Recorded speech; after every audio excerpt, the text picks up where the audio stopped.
ಸ್ವಾಮಿ ಹತ್ಯೆ ಪ್ರಕರಣ ನ್ಯಾಯಾಂಗ ಬಂಧನದಲ್ಲಿರುವ 13 ಆರೋಪಿಗಳು ವಿಚಾರಣಾಧೀನ ಕೈದಿ ಸಂಖ್ಯೆ ನೀಡಿದ ಜೈಲಾಧಿಕಾರಿ.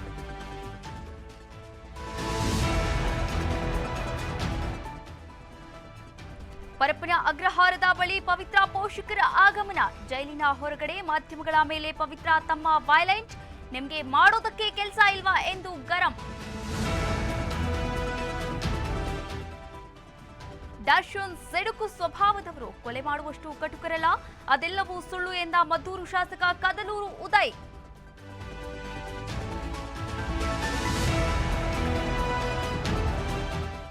ಸಣ್ಣ ವಿಚಾರಕ್ಕೆ ಜೀವ ತೆಗೆಯುವ ಮಟ್ಟಕ್ಕೆ ಹೋಗಬಾರದು, ತಪ್ಪು ಯಾರೇ ಮಾಡಿದ್ರೂ ಅದು ತಪ್ಪೇ, ದರ್ಶನ್ ತಪ್ಪು ಮಾಡಿದ್ದ ಎಂದ ಸಚಿವ ತಂಗಡಗಿ.